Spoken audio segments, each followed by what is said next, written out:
Hi అండి. ఈరోజు ఇంకో స్వీట్ రెసిపీతో మీ ముందుకొచ్చేసాను. ఆ రెసిపీ ఏంటో ఒకసారి గెస్ చేసి నాతో కామెంట్స్‌లో షేర్ చేసేసుకోండి. సో, రెసిపీ అయితే రవ్వ పాయసం అనమాట. చాలా సింపుల్ అండ్ ఈజీగా చేసేసుకోవచ్చు.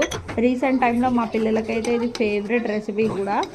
ఖచ్చితంగా వాళ్ళు డే బై డే అడుగుతారు ఈ రెసిపీ. చాలా ఫాస్ట్‌గా గూడా అయిపోతుంది. వాళ్ళు అలా స్కూల్ నుంచి వచ్చేలోపు నేను రెడీ చేసి కూడా పెట్టేస్తాను. సో, చూస్తున్నారు కదా! చూస్తుంటేనే ఎంత టెంప్టింగ్‌గా అనిపిస్తుందో. మీకు గూడా ఈ రెసిపీ కావాలంటే ఖచ్చితంగా మన ఛానల్‌ని సబ్స్క్రైబ్ చేసేసుకోండి. సబ్స్క్రైబ్ చేసుకుంటే రెసిపీ కూడా అప్‌లోడ్ చేసేస్తాను 2, 3 డేస్‌లో. మీరు సబ్స్క్రైబ్ చేసుకుంటేనే కదా నాకు గూడా తెలిసేది ఈ రెసిపీ మీకు కావాలా? వద్దా? అనేది. మీకు గనుక నా వీడియో నచ్చితే ఖచ్చితంగా లైక్ చేసేసేయండి. చాలా సింపుల్ ప్రాసెస్ బట్ టేస్ట్ అయితే చాలా బావుంటుంది. సో, మీలో ఎంతమందికి నా వీడియోస్ చూస్తున్నారు? ఎంతమందికి నచ్చుతున్నాయి అనేది కూడా నాతో కామెంట్స్‌లో షేర్ చేసుకోండి. మీకు ఇంకా ఏమేమి రెసిపీస్ కావాలనేది కూడా నాతో కామెంట్స్‌లో చెప్పండి. రెసిపీస్ కూడా షేర్ చేస్తాను.